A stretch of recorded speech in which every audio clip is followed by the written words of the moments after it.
Kesihatan mental menjana kehidupan berkualiti. Kesihatan mental pencetus kecemerlangan. Kesihatan mental membantu memajukan negara. Kesihatan mental menjamin keharmonian. Kesihatan mental melahirkan masyarakat berwawasan. Bismillahirrahmanirrahim. Yang dihormati Barisan Intelektual Kehakiman yang sentiasa menjunjung panji keadilan, ahli-ahli panel yang bersemangat dan gigih untuk melontarkan idea, dan para penonton sekalian. Assalamualaikum warahmatullahi wabarakatuh dan salam sejahtera. Segala puji-pujian kehadirat Allah Subhanahu Wa Taala kerana dengan limpah kurnianya dapat kita bersama-sama bersua dalam gelanggang forum remaja peringkat daerah Larut Matang dan Selama pada pagi yang nirmala ini. Saya, Nur Azri bin Zaidi, akan bersama-sama sidang penonton sekalian untuk mempengerusikan forum remaja. Baiklah, sidang penonton yang dihormati sekalian, sebelum bahtera berlayar dengan lebih jauh, izinkan saya untuk mengupas terlebih dahulu mauduk forum kita pada hari ini yang bertajuk Kesihatan Mental Tanggungjawab Siapa? Para penonton yang dihormati, dunia macam pada menyaksikan kita berhadapan dengan peningkatan kes berkaitan kesihatan mental hari demi hari. Menurut kajian yang dilakukan oleh Dr. Rosita Jamaluddin, Ketua Jabatan Pakar Psikiatri Hospital Tuanku Fauziah, sakit mental dijangka menjadi masalah kesihatan kedua terbesar yang menjejaskan masyarakat Malaysia selepas penyakit jantung. Kehidupan mendesak menambahkan lagi tekanan terhadap kesihatan mental seseorang dan seterusnya mengakibatkan peningkatan drastik yang mengganggu kualiti kesihatan mental individu. Baiklah, sidang penonton yang dimuliakan, sebelum bahtera berlayar dengan lebih jauh, boleh kiranya kita berkenalan dengan ketiga-tiga ahli panel kita. Kerana bak kata orang, tak kenal maka tak cinta. Di sebelah kanan saya, Saudari Siti Nazmina Anisa binti Wazir selaku ahli panel pertama. Selamat datang saudari, apa khabar? Terima kasih saudara pengerusi. Alhamdulillah, kabar baik saudara pengerusi. Seterusnya, saya perkenalkan ahli panel kita yang kedua, iaitu Saudari Nur Hasanah Akmal binti Halim. Selamat datang saudari, apa khabar? Alhamdulillah, saya baik-baik sahaja pengerusi. Berada di sebelah ahli panel yang kedua, tak lain dan tak bukan, tentulah ahli panel kita yang ketiga. Apa khabar Saudari Nur Salihah binti Mat Hasan? Kabar baik saudara pengerusi. Usai salam perkenalan daripada semua ahli panel, kembali kita kepada topik forum pada hari ini, iaitu kesihatan mental tanggungjawab siapa? Sidang penonton yang dihormati, individu yang mempunyai mental yang sihat dapat mengatasi tekanan normal kehidupan, dapat belajar atau bekerja dengan produktif serta mampu memberikan sumbangan kepada komuniti. Namun, pada masa ini, tahap kesihatan mental rakyat Malaysia berada pada tahap yang membimbangkan. Keadaan menjadi semakin parah akibat penularan pandemik COVID-19. Pada tahun 2020, hampir 0.5 juta daripada penduduk Malaysia mengalami masalah berkaitan dengan kesihatan mental ini. Persoalannya, apakah puncak utama masalah kesihatan mental? Golongan manakah yang banyak terkesan dan masih adakah pemulihan yang boleh dilakukan untuk membantu golongan yang berhadapan dengan permasalahan ini? Bagi mengupas tajuk ini dengan lebih mendalam, boleh kiranya kita mendengar lontaran idea daripada ahli panel yang pertama. Saudari Nazmina, bolehkah saudari memberikan penjelasan mengenai kearifan kesihatan mental? Silakan saudari. Terima kasih saudara pengerusi. Assalamualaikum dan selamat sejahtera kepada sidang penonton yang dihormati. Menjawab persoalan saudara, apakah yang ditafsirkan sebagai kesihatan mental? Kesihatan mental ditarifkan sebagai kemampuan individu menyesuaikan diri dengan persekitaran sosialnya dengan berjaya dan memuaskan.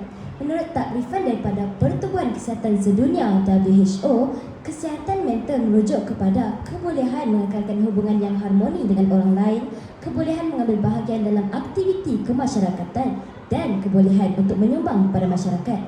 Manakala, menurut definisi dasar kesihatan mental kebangsaan Malaysia pula, seseorang individu, kumpulan dan persekitaran untuk berinteraksi dengan individu lain dengan menggunakan cara pemikiran, perasaan dan keupayaan berinteraksi bagi mencapai kesihatan hidup yang saksama. Hal ini menunjukkan bahawa kesihatan mental adalah asas kepada kesejahteraan individu dan kemampuan masyarakat untuk berfungsi secara efektif dan merupakan ekspresi emosi yang melambangkan keupayaan untuk menyesuaikan diri dalam pelbagai tekanan dan tuntutan hidup. Sekian sahaja takrifan daripada saya, saudara pengerusi. Terima kasih saudari. Sidang penonton penuh santun. Demikianlah tadi penjelasan perihal kearifan kesihatan mental daripada saudari ahli panel yang pertama. Seterusnya, saya mahu penjelasan daripada ahli panel yang kedua tentang jenis-jenis masalah kesihatan mental. Silakan saudari Hasanah. Terima kasih saudara pengurusi majlis yang tampil segak bergaya membawa rasional persoalan. Assalamualaikum dan selamat sejahtera kepada sidang penonton yang saya muliakan. Gangguan kesihatan mental terbahagi kepada beberapa jenis, antaranya gangguan kecemasan atau lebih dikenali sebagai anxiety disorder. Dalam hal ini, penderita akan mengalami rasa ketakutan yang berlebihan disertai dengan gejala seperti degupan jantung yang cepat, berpeluh, berasa pening, sentiasa berasa bimbang tanpa sebab, tidak dapat memberikan tumpuan kepada sesuatu serta masalah sukar untuk tidur. Jenis yang kedua pula ialah gangguan psikotik. Dalam hal ini, pesakit mengalami halusinasi seperti mendengar, melihat atau merasakan sesuatu yang tidak ada, serta berdelusi, iaitu mempercayai hal-hal yang sebenarnya tidak terjadi. Jenis yang terakhir ialah gangguan suasana hati. Dalam hal ini, penderita berasa sedih secara terus-menerus, tetapi jika dia berasa bahagia, menimbulkan perasaan terlalu bahagia yang berlebihan. Perubahan emosi daripada perasaan sedih kepada bahagia berubah secara ekstrim. Setakat ini sahaja ujar saya. Kembali kepada pengurusi forum. Terima kasih saudari ahli panel yang kedua atas penjelasan yang panjang lebar berhubung jenis-jenis masalah kesihatan mental itu tadi. Seterusnya, saya persilakan ahli panel kita yang ketiga yang kelihatan tidak sabar lagi untuk melontarkan hujahnya mengenai punca-punca seseorang itu mengalami masalah kesihatan mental. Silakan saudari. Terima kasih saudara pengurusi majlis. Sahabat-sahabat ahli panel dan sidang penonton yang saya hormati. Seterusnya, fokus perbincangan kedua menjurus kepada punca seseorang itu mengalami masalah kesihatan mental. Merujuk kepada pakar perunding psikiatrik kanak-kanak dan remaja dari Institut Pediatrik Hospital Kuala Lumpur, Dr. Ramli Muhammad Ali, kanak-kanak dan juga orang dewasa dipercayai mengalami masalah kesihatan mental berpunca daripada 3 faktor utama, iaitu biologi, psikologi dan persekitaran. Dari aspek biologi, kesihatan mental boleh terjejas akibat ketidakseimbangan pada bahan kimia di dalam otak disebut sebagai neurotransmitter yang berperanan untuk membolehkan sel-sel di dalam otak berhubung antara satu sama lain. Ketidakseimbangan yang berlaku mengganggu fungsi otak. Selain itu, faktor genetik turut menyumbang kepada permasalahan ini kerana ahli keluarga pesakit lazimnya lebih cenderung mengalami penyakit yang sama. Faktor psikologi juga berperanan besar dalam mempengaruhi mental seseorang. Misalnya, trauma psikologi yang teruk semasa kecil akibat penderaan emosi, fizikal atau seksual diabaikan oleh keluarga atau gagal dalam membina hubungan dengan seseorang. Faktor terakhir ialah persekitaran, iaitu termasuklah kematian atau penceraian, keluarga yang bermasalah, bertukar sekolah atau kerjaya, pandangan dan persepsi masyarakat tentang kecantikan dan penyalahgunaan dadah. Dalam hal ini, pengurusi dan ahli panel sekalian, sebenarnya tiada satu faktor pun yang secara jelas menyebabkan masalah kesihatan mental kerana sebenarnya adalah saling berkaitan antara satu sama lain. Dan penularan COVID-19 mengubah 360 darjah corak kehidupan majoriti masyarakat apabila ramai yang hilang pekerjaan dan sumber pendapatan, sekaligus menjadi puncak kepada peningkatan masalah kesihatan mental ini. Terima kasih saudari. Sidang penonton sekalian, kita masih lagi membincangkan perihal isu kesihatan mental tanggungjawab siapa. Layar bahtera terus berkibar. Kita dengarkan lontaran idea seterusnya daripada ahli panel yang pertama. Saudari Nazmina, bolehkah saudari menjelaskan mengenai kesan-kesannya kepada penderita dan jantina yang lebih cenderung menghadapi masalah kesihatan? Dipersilakan saudari. Terima kasih saudara pengurusi. Sidang penonton yang saya muliakan, antara kesan yang dihadapi oleh penderita masalah kesihatan mental ialah individu tersebut akan mengalami keletihan emosi, menyebabkan dia suka mengasihkan diri, letih, murung, hilang tumpuan terhadap sesuatu. Manakala kesan dari aspek fizikal pula, kesihatan seseorang itu akan terjejas. Misalnya, individu tersebut akan kerap sakit kepala atau sukar untuk tidur. Kesan perlakuan pula menunjukkan seseorang itu mudah marah, sensitif dan sukar untuk mengawal perasaan. Berdasarkan statistik Polis Diraja Malaysia PDRM, November 2020, sebanyak kes bunuh diri dilaporkan sejak 18 Mac hingga 30 Oktober ketika Perintah Kawal Pergerakan fasa pertama. Bahkan telah tular satu video seseorang lelaki yang dipercayai menghadapi kemurungan selepas gagal dalam perniagaan maut selepas terjun dari tingkat 10 di sebuah bangunan. Oleh itu, para penonton sekalian, seseorang yang mengalami depresi ini tidak semestinya kelihatan sedih dan muram. Ada juga yang bijak menyembunyikan perasaan mereka padahal dia mengalami depresi yang sangat teruk. Maafkan saya, saudari. Izinkan saya mencelah. Silakan, saudari. Selain kisah-kisah yang telah dinyatakan tadi, saya pernah terbaca artikel yang mengatakan bahawa individu yang mengalami masalah kesihatan mental juga cenderung untuk mengidap penyakit jantung. Menurut Dr. Lim, Ketua dan Penyelidik dari Universiti Australia Selatan, penyakit mental berkait rapat dengan kadar denyutan jantung dan perubahan tekanan darah. Tekanan darah yang tidak stabil boleh menyebabkan kerosakan organ dan penyakit kardiovaskular. Ya, saya bersetuju dengan pandangan tersebut. Kesihatan mental yang tidak stabil sememangnya memberi impak buruk pada kesihatan jantung seseorang. Terima kasih, saudari.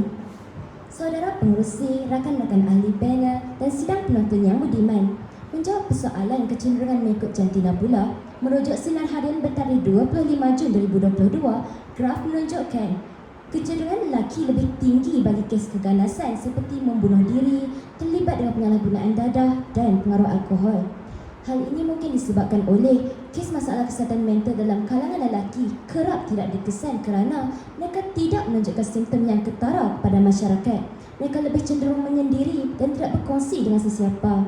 Manakala bagi masalah kesihatan mental yang melibatkan kemurungan dan kesyararan pula, golongan wanita lebih mengalaminya daripada lelaki. Terima kasih, saudari. Seterusnya, saya persilakan ahli panel kita yang kedua untuk menguraikan langkah-langkah yang boleh diambil untuk membantu golongan yang mengalami masalah kesihatan mental ini. Dipersilakan, saudari. Terima kasih saudara pengerusi majlis. Sidang penonton yang saya kasihi sekalian, fokus perbincangan keempat kita berkaitan dengan langkah-langkah untuk membantu golongan penderita masalah kesihatan mental. Dalam usaha membantu golongan yang menderita dengan masalah kesihatan mental ini, semua pihak sebenarnya perlu berganding bahu. Sebagai ahli keluarga dan komuniti, kita hendaklah melihat penderita kesihatan mental dengan empati yang sama seperti kita melihat masalah kepada orang yang mengalami masalah kesihatan fizikal. Berikan ruang kepada mereka untuk berkongsi cerita dan meluahkan perasaan. Ibu bapa terutamanya berperanan penting untuk menyediakan persekitaran yang penuh kasih sayang dan memberikan semangat sesama ahli keluarga. Ajaklah ahli keluarga melakukan aktiviti-aktiviti yang bermanfaat, misalnya beriadah, berjoging atau bermain badminton. Menerusi petikan daripada rancangan Hello Doktor, terdapat satu kajian yang membuktikan bahawa individu yang bersenam secara teratur adalah 25% kurang berisiko daripada mengalami masalah mental dalam tempoh 5 tahun yang akan datang. Dari aspek yang lain, ujian saringan kesihatan mental disediakan oleh Public Health Malaysia secara dalam talian juga merupakan alternatif untuk membantu golongan ini. Seseorang yang mengalami masalah kesihatan mental lazimnya tidak sedar bahawa dirinya tergolong dalam kelompok itu.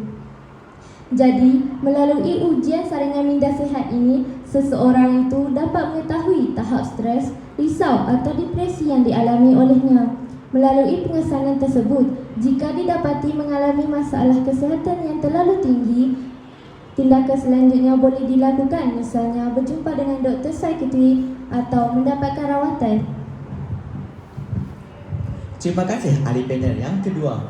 Baiklah, selain langkah yang telah dinyatakan oleh ahli panel yang kedua, apakah usaha lain yang boleh dilakukan untuk membantu golongan ini agar tidak terus hanyut dan terperangkap dalam minda sendiri? Silakan ahli panel yang ketiga. Baik, terima kasih Tuan Pengerusi. Sidang penonton yang saya muliakan, usaha-usaha lain bagi membantu golongan yang mengalami masalah kesihatan mental ini antaranya adalah melalui talian psikososial yang ditubuhkan di bawah kendalian Kementerian Kesihatan Malaysia dan Mercy Malaysia sejak Mac 2020, iaitu ketika negara kita berdepan dengan penularan wabak COVID-19. Talian ini bertujuan membantu memberikan sokongan emosi dan kaunseling kepada mereka yang menghadapi stres, kebimbangan yang melampau, cepat berasa marah dan kemurungan. Saudara pengurusi dan ahli panel sekalian, saya kaitkan dengan isu pandemik COVID-19 kerana meskipun kita sekarang berada dalam endemik, namun seperti yang kita ketahui, COVID-19 belum berakhir dan masih menghantui penderita kesihatan mental. Selain bantuan sokongan emosi, pelbagai agensi atau individu perseorangan turut membantu dari aspek memberikan bantuan kewangan, turut dan bagi meringankan beban yang ditanggung dan mengelakkan masalah tekanan mental. Seterusnya, pada peringkat global, Bulan Kesedaran Kesihatan Mental telah disambut pada bulan Oktober setiap tahun. Pelbagai tip diberikan bagi mencegah tekanan dan kemurungan, misalnya dengan berinteraksi dengan rakan-rakan dan individu yang dipercayai. Saudara pengerusi, izinkan saya menambah. Ya, silakan saudari. Pada pendapat saya, meluahkan perasaan kepada ibu bapa atau rakan-rakan secara bersemuka lebih berkesan daripada meluahkannya di media sosial kerana dalam satu kes yang pernah saya terbaca, terdapat remaja yang mengalami depresi yang terlalu teruk telah melakukan undian melalui media sosial, sama ada D iaitu death yang bermaksud mati atau L iaitu life maksud hidup. Hasil daripada undian menunjukkan 69% responden memilih D dan 31% memilih L. Akibatnya, gadis berusia 16 tahun dari Padawan Kuching itu telah terjun dari tingkat 3 bangunan lot kedai di MJC Batu Kawah. Bayangkan ni saudara pengerusi dan ahli-ahli panel sekalian, tersalah tempat untuk meluahkan perasaan akan mengundang pada. Ya, saya bersetuju dengan pendapat yang dikemukakan oleh ahli panel pertama sebentar tadi. Perkara sebegini lazimnya dilakukan oleh golongan remaja kerana pemikiran yang belum matang. Justeru, pemantauan orang yang lebih dewasa amat penting bagi mengekang kejadian begini daripada berulang lagi. Terima kasih saudara ahli panel pertama dan ketiga atas pendapat yang dilontarkan. Selanjutnya, sebelum mengakhiri perbincangan, saya ingin mempersilakan mana-mana ahli panel untuk merumuskan topik perbincangan kita pada hari ini. Saudara pengurusi, Ya saudari, silakan.